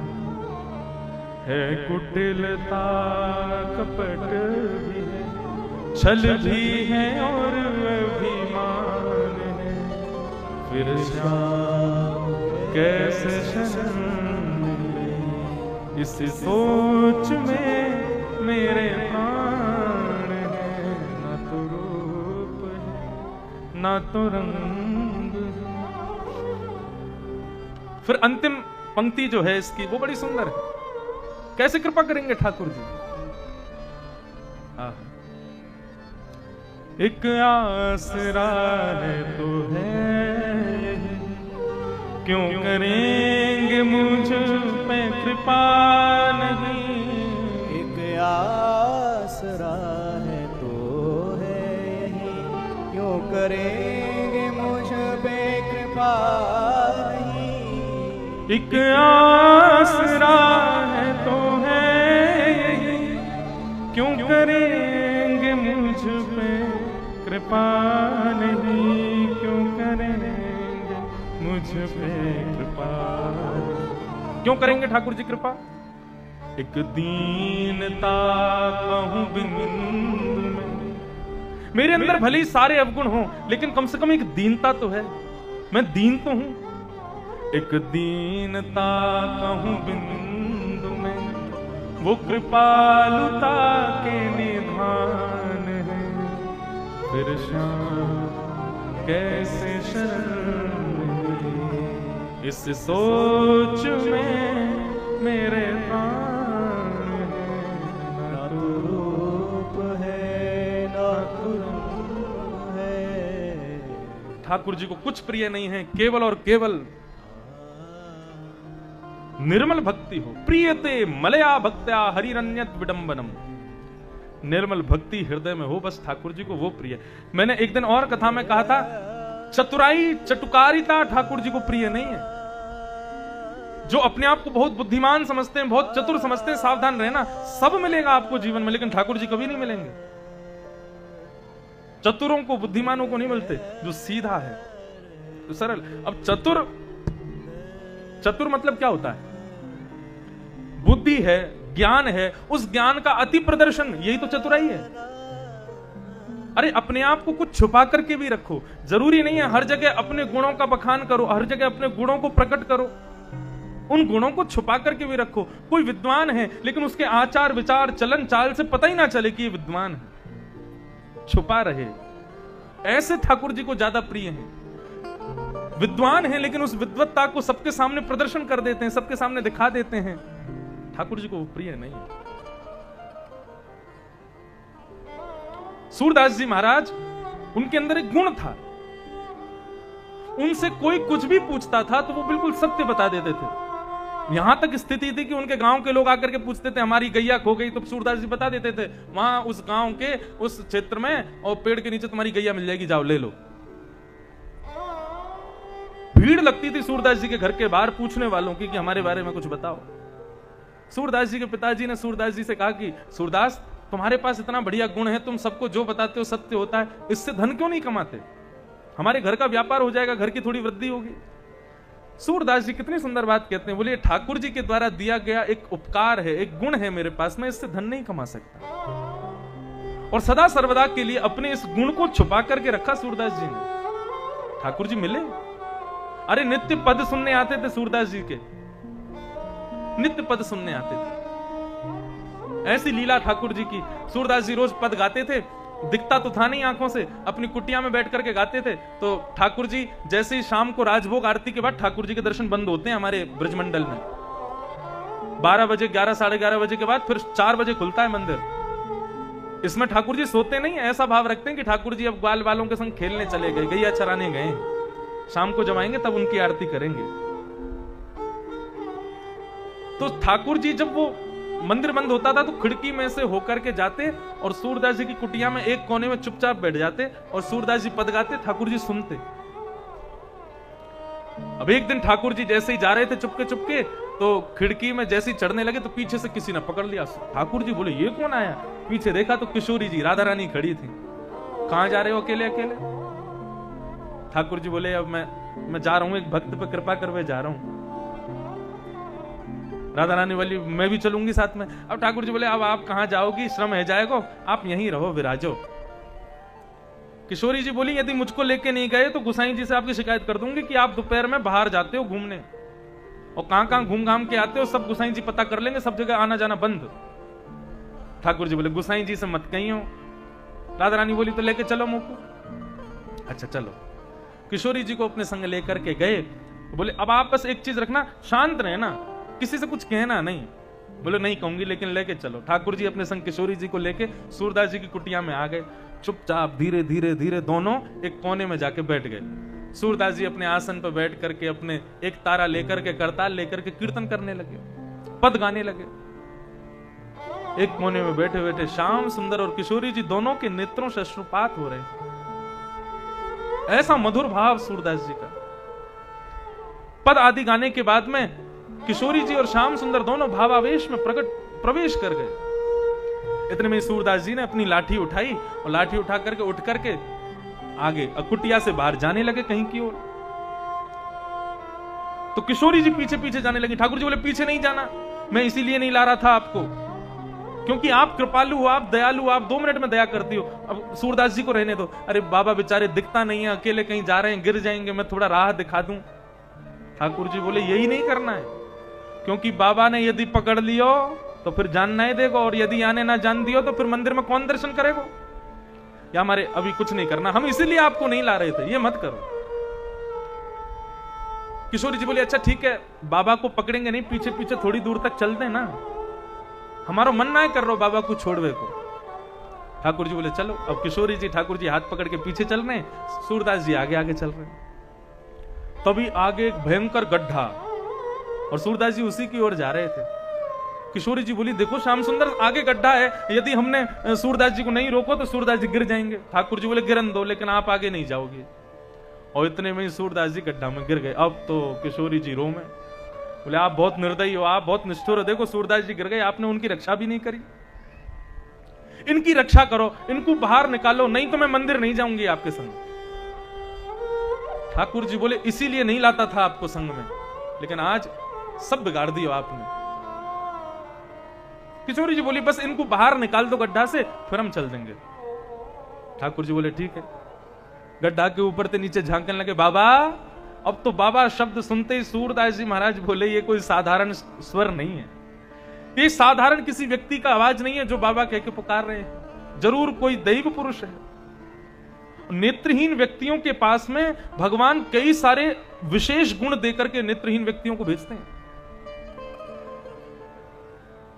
सूरदास जी बोले हाँ भैया कौन? अरे बाबा मैं हूं श्याम सुंदर, पास के गांव में रहूं आपके में। अच्छा भैया श्याम सुंदर, मैंने एक नीचे गिर गया गड्ढा, मैंने एक पामन में चोट लग गई है, मुंह को बाहर निकाले को। ठाकुर जी बोले हाँ बाबा मैंने अपना पटका नीचे फेंक दिया है, वह पटका को खींच के आप ऊपर आ जाओ। ठाकुर जी ने अपना पटका नीचे लटकायो। सूरदास जी ने जैसे ही पटका पकड़ो तो पटका में जो इत्र की सुगंधी थी, आज सूरदास जी को सुबह दर्शन करते समय इत्र दिया गया तो वही सुगंधी थी जो सुबह प्राप्त हुई थी वही सुगंधी ठाकुर जी के पटके में से आ रही। सूरदास जी समझ गए, बोले ओ श्याम सुंदर कौन आए हैं, मैं समझ गए। सूरदास जी ने पटका पकड़ो, पटका को ठाकुर जी खींच रहे हैं, ठाकुर जी को किशोरी जी खींच रही हैं, सूरदास जी को बाहर निकाल रहे हैं। कैसी कृपा सूरदास जी के ऊपर। अब सूरदास जी ने मन में विचार किया, ये मैं जैसे ही बाहर आऊंगो ये तुरंत भाज जाएंगे, मुझको कैसे भी इनको पकड़ना है आज। अब जैसे ही सूरदास जी को खींचने लगे, खींच के जैसे ही सूरदास जी बाहर पधारे, बाहर आते ही सूरदास जी ने एक झटका लगाया और मानो जैसे दोनों के ऊपर गिरे हों। अब जैसे ही गिरने लगे तो ठाकुर जी तो पीछे हो गए, लेकिन किशोरी जी के चरण सूरदास जी के हाथ में आ गए और किशोरी जी की पैरों की एक पाजेब सूरदास जी ने तुरंत उतार करके और अपने बाम कांख में दवाई ली नहीं। अब ठाकुर जी ने जैसे सूरदास जी बाहर आए, किशोरी जी उठाई, बोले चलो जल्दी चलो मंदिर चलें, दर्शन को समय है गयो, गोसाई जी आके कपाट खोलेंगे, फिर मां नहीं मिले तो डांट पड़ेगी। अब किशोरी जी जैसे ही चली तो एक नूपुर की आवाज आवे, दूसरी की आवे नहीं। तो किशोरी जी ने देखो, बोले मेरो एक नूपुर तो कहीं गिर गयो, देखियो श्याम सुंदर। ठाकुर जी बोले अब गिर गयो तो भाई गिरो रहने दो, लेकिन अब मंदिर चलो, नहीं तो गोसाई जी हमारी खैर नहीं। किशोरी जी बोली नहीं, मोको तो वही नूपुर चाहिए जो मैं पहन के आई थी। ठाकुर जी बोले इसीलिए नहीं लाते थे आपको हम, आप रोज विलंब कर दोगी, गोसाई जी डांट लगाएंगे। लौट करके गए तो महाराज सूरदास जी खड़े थे, ठाकुर जी ने ढूंढा लेकिन नूपुर नहीं मिला। तभी सूरदास जी को हाथ यहां रखो भैया, किशोरी जी बोली देखो इन्होंने छुपा रखा है नूपुर, इनसे मां को। ठाकुर जी बोले बाबा, हाँ भैया। बोले वो मेरे संग मेरी एक सहेली आई, वहां को नूपुर गिर गयो, वो नूपुर दे दो। सूरदास जी बोले हम पे नूपुर कहां है? बोले बाबा आपके हाथ में लगो भयो। बोले अच्छा ये नूपुर? बोले हाँ। बोले मैं कैसे मानूं ये तुम्हारो है?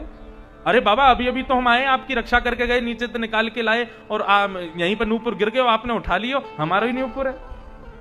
सूरदास जी बोले मुंह को दिखाई ना दे भैया, मुंह कैसे पता चलेगा कि तुम ही रक्षा करके गए? ऐसा भी तो ऐसा कि कोई और करके गए हो, और मैं अभी तुमको नूपुर दे दूं और फिर जिनको नूपुर हो वो आ जाए, वो आके कहें कि हमारा नूपुर, तो फिर मैं तो असमंजस में फंस जाऊंगा। तुम मुंह को प्रमाण दो ये नूपुर तुम्हारा, मैं दे दूंगा। श्याम सुंदर बोले कैसे दें प्रमाण?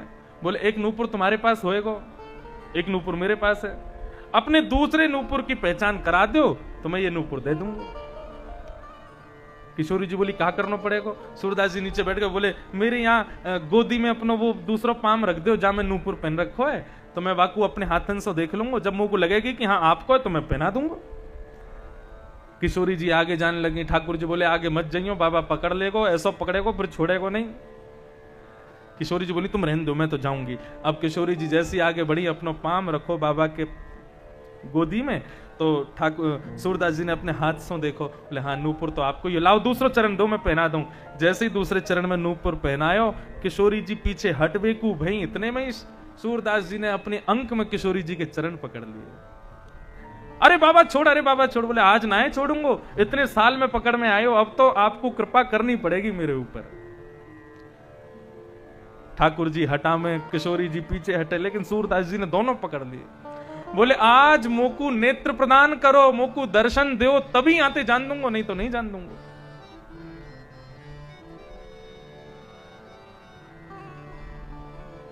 तभी श्याम सुंदर और किशोरी जी ने सूरदास जी के नेत्रों पर अपने हस्तकमल रखे और उन हस्तकमल के भाव से सूरदास जी को पुनः ज्योति प्राप्त हो गई। जैसे नेत्र खोल करके देखा तो सामने श्यामा श्याम खड़े हैं, उनका मंगल स्वरूप खड़ा है। मंगल दर्शन करके सूरदास जी के नेत्र सजल हो गए। घूम घूम करके ठाकुर जी को देख रहे हैं, किशोरी जी को देख रहे हैं, सर्वांगीण अंग का दर्शन कर रहे हैं, रुदन कर रहे हैं। ठाकुर जी कहने लगे सूरदास जी हम नित्य आमे आपकी कुटिया में, रोज आपके पद सुन करके जामे। आप ऐसा विचार मत करियो कि आपके पास आंख ना है तो हम आपको ना अरे आप मुंह को ना देख सको तो काबे हो, मैं तो आपको रोज देखूं सूरदास। ठाकुर जी से सूरदास जी बोले आपको क्या लगता है मुझको पता नहीं है कि आप रोज आते हो? आप जैसे ही मेरे कुटिया में प्रवेश करते हो आपके पीतांबरी की सुगंधी मुंह को आ जाए, मुंह को पता चल जाए कन्हैया आ गए, या हमारे आप चतुर हो, आपके भक्त चतुर ना है, ऐसा मत सोचा करो, हमें सब पता है। किशोरी जी श्याम सुंदर जैसे ही जान लगे तो सूरदास जी बोले एक कृपा कर दो। बोले कहा? बोले अब मैंने आपको देख लियो, जी भर के आपको निहार लियो, आपके रूप माधुरी को दर्शन कर लियो, अब कृपा करके एक वरदान दे दो। ठाकुर जी बोले कहां दें? बोले मुंह को फिर से नेत्रहीन कर दो, मुंह को फिर से अंधो कर दो। अब ठाकुर जी बोले सूरदास कैसी बात कर रहे हो? सूरदास जी बोले प्रभु जिन नैनन में आप बस गए उन नैनन से अब दूसरे को ना देख सकूं मैं, या हमारे आप विराज गए हो, अब मुंह को फिर से नेत्रहीन कर जाओ। ऐसे सूरदास जी। बसो मोरे नैनन में यह जोड़ी, बसो मोरे नैनन में यह जोड़ी, बसो मोरे नैनन में यह जोड़ी, बसो मोरे नैनन में यह जोड़ी, बसो मोरे नैनन में यह जोड़ी। नव दुल्हे ब्रजराज सावरो, नव दुल्हे राज सावरो, नव दुल्हे ब्रजराज सावरो, नव दुल्हे ब्रजराज सावरो, दुल्हन राधा गोरी, दुल्हन राधा गोरी, बसो मोरे नैनन में यह जोड़ी, बसो मेरे नैनन में यह जोड़ी, बसो मोरे नैनन में यह जोड़ी। बसो मोरे नैनन में यह जोड़ी।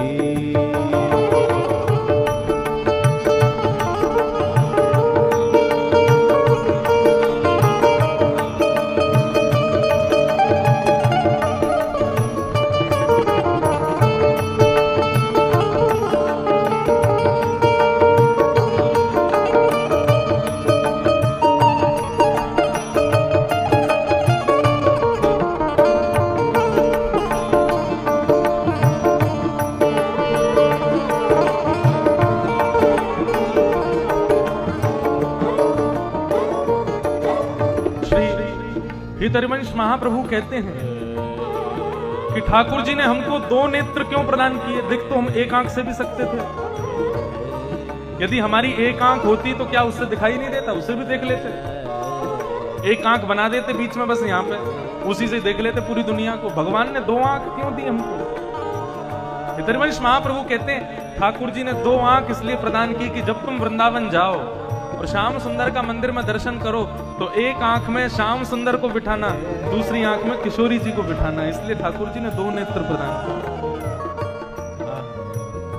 हित हरिवंश करीन्यो छावर, हित हरिवंश करीन्यो छावर, हित हरिवंश करीन्यो छावर, हित हरिवंश करीन्यो छावर, चिरजियो यह जोड़ी, चिरजीवो यह जोड़ी, बसो मोरे नैनन में यह जोड़ी, बसो मोरे नैनन में यह जोड़ी, बसो मोरे नैनन में यह जोड़ी। बसो मोरे नैनन में यह जोड़ी। तो ठाकुर जी कृपालु, वो रूप नहीं देखते, वो रंग नहीं देखते, वो आपके कोई गुण भी नहीं देखते, केवल आपके हृदय में निर्मल प्रेम हो। ठाकुर जी को वही चाहिए बस। इस निर्मल प्रेम को हृदय में प्रकट करो। अब लाल जी धीरे धीरे बड़े होने लगे, 3 महीना के है गए। सुंदर भाव, 3 महीना के कन्हैया भय पहली बार करवट लई आज ठाकुर जी ने। अब तो जैसी करवट लई तो महाराज करवट उत्सव मनाया गया वृंदावन में। करवट उत्सव मनाया गया, पूरे ब्रजमंडल को जरा न्योता किया गया, आज किसी के घर में चूल्हा नहीं जलेगा, सब आओ और आकर के ठाकुर जी के करवट उत्सव में प्रसादी पाओ। करवट उत्सव में इतनी भीड़ हो गई महाराज की ठाकुर जी को कोई नोच रहा है, कोई खींच रहा है, कोई पकड़ रहा है, तो ठाकुर जी रो में। तो यशोदा मैया दूर नंद भवन से ले गई और एक बैलगाड़ी के नीचे कपड़ा बांध के और झूला सो बना के वहां में ठाकुर जी को सुलाई दियो। और वहां में लिटा करके यशोदा मैया जैसे ही ठाकुर जी सो गए, सो दूर सब जो अतिथि गण आए हैं उनके सम्मान के लिए चली गई। इतने में ही सक्टासुर नाम का दैत्य आ गया। भगवान ने मामा ने भेज दिया खिलौना। पहले गुड़िया भेजी थी पूतना, अब सक्टासुर भेज दिया खिलौना। मामा है भांजे के लिए खिलौना भेज रहे हैं बार बार। ठाकुर जी इतने में ही आंख खुली। ठाकुर जी ने देखी कहां पड़ा हूं भैया मैं। बोले एक बैलगाड़ी के नीचे जैसे कपड़े का झूला बन जाता है ना, उस झूला में ठाकुर जी झूल रहे थे। भगवान बोले मैया यशोदा, परब्रह्म परमात्मा त्रिलोकी नाथ जाके दर्शन के काजे बड़े बड़े संत महामुनि भी तपस्या करें, वाकु तू एक कपड़ा के झूला में झुला रही है, एक बैलगाड़ी के नीचे सुबह के चली गई। अरे और सबन की बात छोड़, यशोदा मैया मोह अकेलो छोड़ करके और वहां सब लोगों के पास चली गई। ठाकुर जी जब आपके समीप आते हैं ना, तो फिर उनको लगता है सदा सर्वदा उन्हीं के पास रहो, उनसे कभी एक क्षण के लिए भी दूर मत रहो। ठाकुर जी हमारे बड़े भूखे हैं। काय चीज के भूखे हैं? प्रेम के भूखे हैं। यदि आपके घर पर गोपाल जी विराज रहे हैं, ठाकुर जी विराज रहे हैं, तो बंधुओं उनसे ज्यादा समय उनके पास रहा करो, उनके संग विराजा करो, उनसे बातें किया करो। वह आपके घर किस लिए आए हैं? त्रिलोकी नाथ, त्रिलोकी स्वामी वो आपके घर क्यों आए हैं? उनके पास कोई कमी है? वो आपके घर इसलिए आए हैं ताकि आपसे प्रेम पा सकें, आपसे प्रेम मिल सके। लेकिन आजकल के लोग घरों में ठाकुर जी की सेवा प्रेम से थोड़ी करते हैं। वो ठाकुर जी को घर में ही इसीलिए लेके आए, बोले इनको ले आएंगे तो हमारी रक्षा तो भी करेंगे। बॉडीगार्ड के रूप में ठाकुर जी को लाते हैं घर में। नहीं, वो प्रेमी है। बंधुओं ये 25वां अवतार है ठाकुर जी का, अर्चावतार। जो हमारे घर में गोपाल जी बैठे हैं, ये ठाकुर जी का 25वां स्वरूप है, अवतार ही मानो इसको। हम सबके घर में ठाकुर जी ने धारण किया। किसके लिए किया? हमारे प्रेम को पाने के लिए किया। हम लोग शादी ब्याह में जाते हैं, ठाकुर जी को भूखा ही छोड़ जाते हैं घर पर। उनके सामने क्या रख देंगे? चना रख देंगे, चनौरी, इसी को खा लेना आप। भगवान कहते हैं ठीक है बेटा, आज चना चनौरी तू हमको खवा, एक दिन हम भी ऐसे ही करेंगे तेरे संग। काउ दिन ऐसी स्थिति आवेगी कि तू भी अन्न खावे के काजे तरसे को, जैसे आज तेने हमको तड़पाया है। हम स्पष्ट कहते हैं कथा में कि अर्चावतार के साथ में जैसी लीला आपने की ना, याद रखना ठाकुर जी बदला जरूर लेंगे। आप सब्जी बना दो, सब्जी में नमक मत डालो, लेकिन ठाकुर जी कभी शिकायत नहीं करेंगे। सब्जी में खूब सारी मिर्च डाल दो, लेकिन ठाकुर जी भोग लगा लेंगे, कभी शिकायत नहीं करेंगे। यदि हम लोगों ने मृत्यु के बाद ठाकुर जी से शिकायत करी ना, आपने ऐसा जीवन दिया, आपने ऐसा किया, भगवान अपनी लिस्ट अलग बना के बैठे हैं। बोले तेने ऐसो कियो, तेने ऐसो कियो, सब ठाकुर जी के पास लिखा रखा है। इसलिए भैया अपने अर्चावतार को अपना ही समझ करके, अपने घर को बालक मान करके, अपना सखा मान करके उनकी सेवा करो। हमारे छोटे से ठाकुर जी गिरधर लाल इतना आनंद करते हैं, वो देश विदेश सब घूम रखा उन्होंने, अभी बैठे हैं कमरे में। कथा में जाते हैं बस इतनी देर के लिए वो अकेले रहते हैं, और वो भी अकेला क्यों छोड़ते हैं? एक कमरा से हम बंद करके निकल आएंगे तो ठाकुर जी के सब सखा प्रकट है जामे, मधुमंगल श्रीदामा आदि सब प्रकट हो जाते होंगे। फिर पूरे कमरे में ऊधम मचाते होंगे ठाकुर जी। मिठाई के डिब्बा ने खोल खोल के देखते होंगे कहां रखो है। और जैसे उनको पता चलती है यहाँ आरती हो गई, सोई सहज हो जाते हैं, बोले अब आ रहा है फिर से सहज हो जाओ। और जैसे हम कथा करने आते हैं, सोई बिस्तर पे पौट जाते होंगे, ऊधम मचाते होंगे। तो थोड़ी देर वो अकेले रहते हैं ताकि ऊधम मचा सकें। नहीं तो भाव ये रहता है कि ठाकुर जी संग ही विराज रहे हैं। हम सारा परिकर कथा के बाद रात में जाते हैं, खूब आनंद करते हैं, खूब उल्लास करते हैं, एक दूसरे के संग खूब मजाक करते हैं ठाकुर जी के सामने बैठ के, कि उनको सुख मिले, उनको अच्छा लगे। ऐसी सेवा करो ठाकुर जी की। भक्त यदि ठाकुर जी से दूरी बनाता है ना, ठाकुर जी फिर वहां पे केवल पाषाण छोड़ देते हैं, मूर्ति छोड़ देते हैं, स्वयं नहीं रहते। यशोदा मैया दूर चली गई, ठाकुर जी ने अपना एक पाम बढ़ाया और लंबा किया, लंबा करके जैसे ही बैलगाड़ी में मारो तो बैलगाड़ी पलट गई, सक्टासुर दब के मर गए, सारे गौरस मटकियां फूट गई, जोर की आवाज भई, सारे ब्रजवासी दौड़े महाराज। तो देखो बैलगाड़ी उल्टी पड़ी है, एक नीचे सक्टासुर दैत्य मरो पड़ा है और ठाकुर जी के ऊपर पौड़े हुए हैं 3 महीना के लालजी और जोर से मुस्कुरा रहे हैं। यशोदा मैया ने जाके हृदय से लगाया, इतनी बड़ी बैलगाड़ी कैसे गिर गई? तो सुखदेव जी वर्णन करते हैं छोटे छोटे बालक वहां खेल रहे थे, वो आए और आकर के बोले यशोदा मैया हम बताएं कैसे गिरी? बोले कैसे गिरी? बोले तेरो नेक्सो सो लाला है ना? बोले हाँ। याने अपनो पाम इतनो लंबो कियो और लंबो करके ऐसे बैलगाड़ी में मार दियो, सुई बैलगाड़ी पलट गई। अप्रेमयम बलम तस्य बालकस्य न ते विदु। मैया ने बालकों को पीटा, चल झूठे झूठ बोले, मेरो लाला नेक्सो सो इतना बड़ा पाम कर लेगो अपनो, झूठ बोल रहा हूं मते दारी के, तेरी मैया तो कह दूंगी। अरे मैया तेरी सौ खा के कहूं मैं झूठ ना बोल लो, तेरे लाला ने अपना पाम लंबो करके मारो या मैं? मैया ने कान पकड़ ली, मेरी सौ और खा रहा है, तेरी मैया बता दूंगी अभी। सुखदेव जी महाराज मुस्कुराते हुए कहते हैं परीक्षित, बालक तो सच बोल रहे हैं, लेकिन मैया यशोदा की ममता ये मान नहीं रही है कि मेरे लाला ने ऐसा किया है। बोले यही तो सहजता ठाकुर जी को ब्रजवासियों की अच्छी लगती है। मैं कितने भी बड़े बड़े कारनामे कर लूं, लेकिन ये फिर भी मुझको भगवान नहीं मानते, इसलिए मुझको अच्छे लगते हैं। ये फिर भी ये नहीं मानते कि ये भगवान है। अभी सुनना गोवर्धन उठाएंगे, फिर ये ब्रजवासी क्या बोलेंगे ठाकुर जी से। इस प्रकार ठाकुर जी अब धीरे धीरे 1 वर्ष के है गए, और जैसे 1 वर्ष के भये हैं तृणावर्त आया। तृणावर्त आया तो महाराज तृणावर्त ऐसे भंवर के रूप में आया। क्या बोलते हैं उसको? भंवरा, बबूरा। अब इनके यहाँ तो क्या बोलते होंगे? वो हवा में ऐसे घूमता है गोल गोल, क्या बोलते हैं यहाँ पे? भमरा ही बोलते हैं। हमारे यहाँ कहते हैं हौआ, भूत आगो। छोटे छोटे बच्चों को बोलते हैं बहुआ आगो, हौआ। ऐसे तो गोल गोल घूमता है हवा में। ऐसे ही आया सक्टासुर। अब सक्टासुर महाराज सीधे नंद भवन में जाने लगा। नंद भवन में आंगन में ठाकुर जी सोए थे, ठाकुर जी को उड़ा करके आकाश में ले गया। ठाकुर जी ने अपना वजन इतना भारी किया, सक्टासुर को लगा कि ये मैं कोई पत्थर तो नहीं उठा ला हूं, इतना भारी। भगवान बोले दारी के, दुनिया में पत्थर में पूजे, तू मोइये पत्थर समझ रहा है? भगवान ने गला पकड़ करके और सक्टासुर को आकाश से नीचे फेंक दिया। सक्टासुर का वध हो गया। इस प्रकार भगवान सब दैत्यों को मारते जा रहे हैं। 1 वर्ष के है गए कन्हैया। अब 1 वर्ष के लाला जैसे ही भय, नामकरण नाय भयो। गर्गाचार्य जी महाराज नामकरण करने के लिए पधारे। गर्गाचार्य जी ने कही बोले भैया हम आपके लाला को नामकरण कर देंगे, लेकिन किसी को खबर नहीं चले कि हमने नामकरण किया। क्यों? क्योंकि हम आपके कुल पुरोहित नहीं हैं, हम वसुदेव जी के कुल पुरोहित हैं। यदि हमने आपके बालक को नामकरण किया तो सबको यूं लगेगी वसुदेव जी के कुल पुरोहित ने नंद बाबा के लाला को नामकरण किया। कहीं वसुदेव को 8वां बालक कंस को शत्रु, कहीं ये नंद को लाला ही तो ना है, सबको संदेह है जाएगा। या हमारे कोई को बताइयो मत।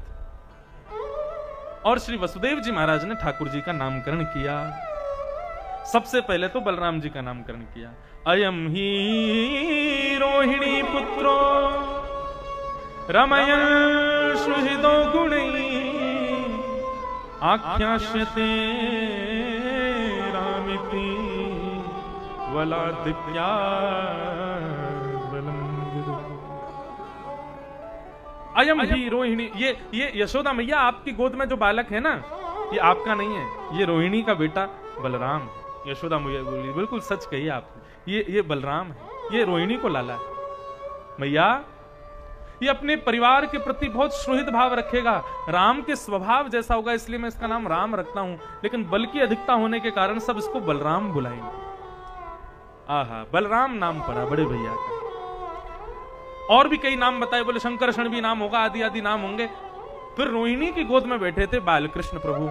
गर्गाचार्य जी ने जैसे ही बालकृष्ण प्रभु को देखा 45 मिनट के लिए स्तब्ध हो गए।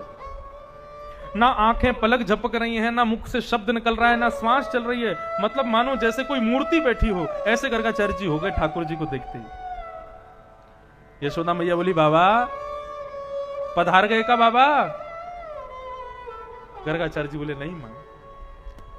कई भाव बताए जाते हैं गर्गाचार्य जी समाधिस्थ क्यों हुए। एक भाव इतना सुंदर लगता है मुझे कि श्री गर्गाचार्य जी महाराज समाधिस्थ इसलिए हुए, जैसे ही ठाकुर जी का नामकरण करने के लिए बोलने लगे तो श्री गर्गाचार्य जी की जिह्वा पे हिंदी वर्णमाला के सारे अक्षर आपस में लड़ने लगे, हमसे नाम रखो, हमसे नाम रखो, हमसे नाम रखो। तो गर्गाचार्य जी इतनी देर से यही सोच रहे हैं इनका नाम किस अक्षर से रखूं, क्योंकि कोई भी अक्षर टिक नहीं रहा है जीभ पर, सब आपस में युद्ध कर रहे हैं। तब गर्गाचार्य जी महाराज ने नाम रखा है आसर्वर्णास्त्रयो ह्यास्य